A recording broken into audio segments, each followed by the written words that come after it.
지금 북한 사회에서 우리 장산 총장님도 뭐 여러 번 북한에 다녀오셔서 잘 알고 계십니다만, 지금은 김정일 시대, 뭐 할아버지 시대인 뭐 김일성 시대하고는 엄청난 사회의 체제 수준의 변화는 없지만 사회 내부의 경제적으로, 문화적으로, 사회적으로 변화가 있는 것만은 분명합니다.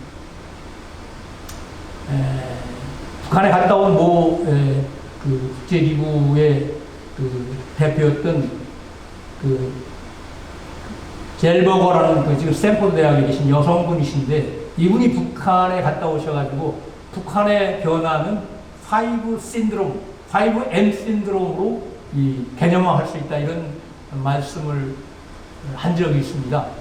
그러니까 전부 그 변화의 그 특징들이 시작하는 단어가 M자로 시작한다고 해서 5M 신드롬이라고 표현을 했습니다. 그러니까 첫 번째가 뭐냐면 마켓, 북한식 시장 체제, 북한식, 물론 그게 완전히 그 자본주의 시장 경제를 얘기하는 건 아닙니다만 제한되는 북한식 시장 경제라는 것이 상당히 일상화되고 있다는 의미에서 마켓. 두 번째가 모바일, 그러니까 휴대전화가 보편화되는, 이게 하나의 변화의 특징입니다. 세 번째는 머니 해도 머니가 최고다 하는, 그러니까 돈에 대한 이 컨셉이 완전히 달라졌다. 굉장히 돈을 추구하는, 그 이익을 추구하는 이런 생각들이 보편화되고 있다는 의미는 머니라는 것이 하나 있고, 그 다음에 모터, 자동차가 과거에 비해서 현저하게 많아졌다. 그런데 네 가지 얘기했는데, 이 젤버거가 가장 강조하는 것이 뭐냐? 마인드셋입니다. 마음의 태도, 내 마음의 이 정서, 이것이 북한 주민들의 이 마인드셋이 엄청나게 빠른 속도로 지금 변화되어 있고, 아무리 북한이 수용 중심의 유일 체제라 하더라도 이 북한 주민들의 마인드셋을 과거로 다시 되돌릴 수는 없을 것이다. 이건 엄청난, 말하자면 반동이 올 수가 있다. 그래서 가장 중요하고도 무서운 변화는 북한 주민들의 이 마인드셋의 변화다. 사고야, 우리도 한번 잘 살아야 되지 않겠나. 네? 그리고 여러 가지 면에서 변화의 그 현상들을 몸에 익히는, 여기서 생겨난 이 마음가짐의 변화라는 것은 매우 놀랄만하다 하는 것이 젤버거 소장의 얘기였습니다. 제가 2018년에 장상 총장님 모시고 갔을 때 9월에 한 번 갔었고, 그해 11월에 제가 우리 민족 서로돕기 운동 대표 자격으로 남북교류협력 사업 논의차 북한에 다시 갔었습니다. 그때는 4박 5일간 평양에 가 있었습니다. 제가 그 2018년 9월에 간 거는 직항 노선으로 10년 만에 갔었고, 그냥 북한 간 거는 7년 만에 다시 갔었습니다. 박근혜 이명박 정부에서 이명박 정부 중간 단계 이후 북한을 갈 수가 없었습니다. 전혀 방북 허가를 내주지 않았기 때문에 갈 수가 없었고, 한때는 뭐예요? 방북 허가를 이쪽에 내줬는데 북한에서 그때는 거절해서 또 못 가고, 어쨌든 남북이 서로 이게 주고받는 이런 상황 속에서 제가 북한을 그 7년 만에 다시 갔는데, 제가 가서 봐도 그 거리의 모습이나 구호가 우선 완전히 달라졌어요. 장상 총장님 잘 아시겠습니다만은. 그리고 정상회담 때 그 순안공항에서 평양 시내까지 들어오는 연도에 뭐 북한식 그 환영 인파들이 모였는데, 과거에는 일관되게 자주통일 얘기만 나왔는데, 이번에는 뭐 평화 번영이 자주통일 50%, 평화 번영 50%. 북한 사람들은 그동안 뭐 평화 얘기는 하지 않았습니다. 남한하고 절대 평화에 관해서 논의하지 않았습니다. 군사 평화의 문제는 니들은 뭐 작전권도 없는 나라니까 그럼 미국하고 우리하고 할 얘기지, 니네 나라하고는, 니네 측하고는 평화 군사 문제는 얘기하지 않겠다는 게 북한의 시종일관 기본 입장이었습니다. 그래서 그 전에는 남북이 마주 앉으면 핵심 주제어가 뭐예요? 자주 통일 문제였습니다. 군사 평화의 문제는 북미 간의 문제다. 이렇게 선을 명백하게 그었었는데 이 4.27 판문점선언 이후에 북한의 기본적인 태도가 그런 식으로 바뀌어서 9호까지도 그 순환공항 연도에 나와 있던 평양의 시민들이 구호에서 자주 통일 평화 변형 이런 식으로 나왔고, 과거에는 주로 우리가 평양에 갔을 때 데리고 다닌 데가 몇 군데 지정되어 있었습니다. 만경대 고향집 뭐 이런데, 그 다음에 역사 뭐 인민대학 식당, 아주 그 북한이 아주 소중히 여기는 그 성지들, 이런 데를 주로 끌고 다녔습니다. 근데 정상회담 때도 그랬고, 제가 11월 달에 갔을 때도 그랬고, 맨 처음 데리고 가는 곳이 어디냐면 평양교원대학을 데리고 갔어요. 과거에는 교원대학이 어디 붙었는가 뭐예요. 전혀 알지도 못했는데, 그리고 거기를 뭐 구경시켜줄 리가 없었어요. 근데 제가 2차례 갔을 때 다 교원대학을 굉장히 중요한 관람 장소로 북한이 데리고 다닙니다. 그 앞에 교원대학 앞에 큰 구호판이 걸려있는데, 그 구호가 과거로 일어나서 교육으로 미래를 담보하자, 이런 구호. 그리고 그 교육의 기본이 되는 산시, 새로운 교육의 기본이 되는, 그러니까 초등학교 교원 양성 대학 아닙니까? 교원대학이라는 게. 그 커리큘럼이 완전히 제가 국민학교 우리 커리큘럼을 세세하게 들여다보지 않았습니다만, 우리보다 훨씬 더 빠른 속도로 이 교과 과정이 변하는 모습을 볼 수가 있었습니다. 그것을 북한이 우리한테 보여주고 싶었던 것 같습니다. 과학 입국, 교육 입국. 그 다음에 숙섬에 있는 과학의 전당, 우리는 말하는 과학정보 도서관입니다. 물론 우리 수준에서 보면 뭐 그렇게 놀랄 만한 수준은 아닙니다만, 평양의 수준에서 보면 엄청난 수준의 돈을 많이 들인 첨단 과학정보 도서관입니다. 그러니까 북한이 앞으로 어떻게 하고자 하는 것을 남쪽 동포들에게 보여주고 싶어하는 그 대표적인 것이 과학정보도서관과 평양교원대.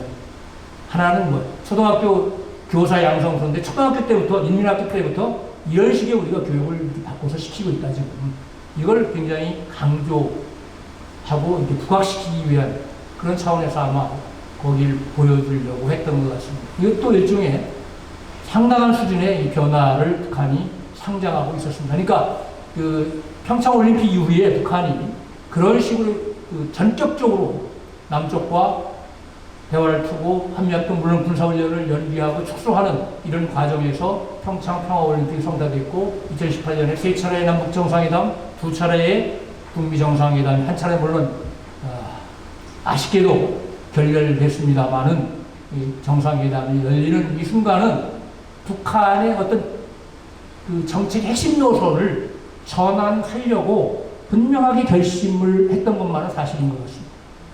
그래서 그런 여러 가지 구호들, 그 다음에 남쪽과 과거에 상대하지 않았던 주제를 놓고 협상을 했고, 여러 가지 획기적인 합의들을 이루어낼 수 있었습니다. 물론 하노이 북미 회담이 결렬됨으로써 다시 불행하게도 유감스럽게도 이게 원위치 않은 그런 안타까움을 보여줬습니다만, 적어도 남북관계의 환경이나 국제 환경의 변화가 전제되고, 그것이 어느 정도 북한이 그런 개혁 정책을 하는 환경으로 유리하게 변화하는 것을 전제로 하면, 북한은 이제는 그들이 당 중앙위원회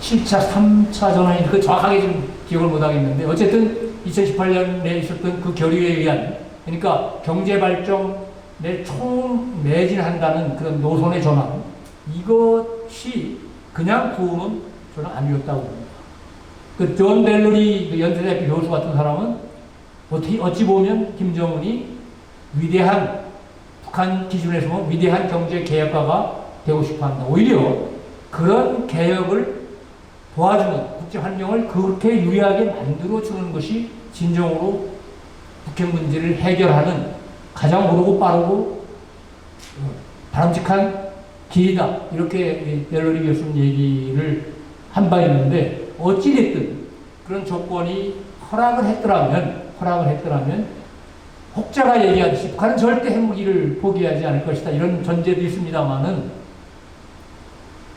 어느 정도의 여건이 허락된다면 그런 방향으로 북한이 가고자 했던 것만은 분명하지 않나. 그러나 그것은 그 대내제 여건의 변화에 따라서 그건 가변적일 수밖에 없다고 봅니다. 그러나 어쨌든 2018년 한 해 동안 북한은 이런 상당한 수준의 정책 노선의 변화를 추구했었다. 왜 그랬겠는가? 북한도 잘 알고 있습니다. 그들이 바보가 아닙니다. 자기 조국의 미래가 어디로 가야 되는가 하는 것을 우리보다 훨씬 치열하고 진지하게 고민하고 있을 거라고 봅니다. 그리고 이렇게 계속 핵무기 개발을 고집하고 강화시키고 폐쇄 체제를 유지하면서 국제 정치 경제 질서 속에서 비정상 국가로 대접받으면 북한이 긴 호흡에서 생존하기가 매우 어렵다는 것을 잘 알고 있으려고 봅니다. 따라서 여건만 허락하면 이걸 바꿔야 되는데 좀처럼 잘못하면 이게 자기 체제나 정권의 위기가 오기 때문에 굉장히 조심스러워 할 수밖에 없는 이런 상황에서 다소의 우여곡절이 있는, 그러니까 무조건 절대 포기 안 한다. 또 절대 포기한다. 비핵화한다. 이런 결정론적인 시선을 가지고 북의 변화를 재단해서는 안 된다고 봅니다. 굉장히 여건에 따라서 달라질 수밖에 없는 것이다. 왜 거짓말을 하느냐? 여건이 바뀌면, 우리 정치 지도자들도 입만 열면 거짓말 하잖아요. 북한만 거짓말 하는 게 아니라, 우리도 전혀 대통령을 비롯해서 많은 장관들, 국회의원들 거짓말 얼마나 많이 합니까? 완전히 자기가 공약했던 거 어떤 때는 변명도 없이 슬쩍 얘기 지키지도 않고 반대로 가기도 하고 그러지 않습니까? 여건에 따라서, 상황에 따라서 달라질 수밖에 없는 것인데, 유독 북한한테만은 그게 잣대가 너무 엄격한 것 같습니다. 조금만 약속 안 지키거나 반동적 행위를 하면 바라바라 쟤들 또 역시 저거 제보를 주냐? 이런 불신의 골을 또 깊게 하는 이런 일들이 많습니다. 어쨌든 그래서 이 북한의 변화라는 것은 제가 보기에는 불가능한 것은 아니라고 봅니다. 물론 매우 어렵고 조심스러운 길이긴 합니다만, 대내제 여건을 어떻게 만들어 나가느냐, 또 만들어 주느냐에 따라서는 가능한 영역이다. 제가 말씀드리고 싶은 건 바로 그 점입니다. 그러니까 너무 결정론적으로 아니다라고 얘기하면 해답이 없습니다. 그렇게 얘기하면. 북한이 핵을 절대 포기 안 한다. 어떤 경우도. 그렇게 전제하면 그다음부터는 어떻게 해야 되겠죠? 전쟁을 하든가 상대를 하지 말든가 핵을 안고 살든가 다른 대책이 없어요. 그렇지 않습니까? 그런데 전쟁할 수 있습니까? 못하잖아요. 못하잖아요. 그러니까 하는 사람들이 북한은 절대 포기하지 않는데 왜 무슨 핵을 포기한다고 자꾸 엉뚱한 짓 하고 퍼주고, 평화 공세를 취하고 북한한테 속고 이러느냐고 막 이제 공격을 해야 되는데, 좋다 이거야. 거기까지는 좋은데 그럼 어떻게 너희들은 답이 뭐냐 했을 때 아무도 속 시원한 해답을 이야기하지 않습니다. 그러면 남북 간의 긴장의 파고는, 갈등의 파고는, 전쟁 가능성의 퍼센테이지는 훨씬 더 높아집니다. 이런 상황이 또 지속될 수밖에 없는 악순환을 반복하는 이런 경우입니다. 굉장히 무책임한, 굉장히 속은 시원한데 무책임할 수 있는 얘기입니다. 그런 얘기는. 그래서 북한이 절대 핵을 포기하지 않는다. 이 명제는 답이 없어요. 그걸 받아들이면 우리가 그래도 희망의 끈을 놓지 않고 경우에 따라서는 북한이 핵을 포기하는, 또 때로는 동결하는 수준에서 출발할 수 있다는 그런 전제에 의해서 우리가 북한을 다루는 정책을 입안하고 추진해야 된다. 이렇게 저는 생각을 합니다. 굉장히 어렵지만 그래도 아니다라는 것보다는 희망이 좀 있다고 봅니다.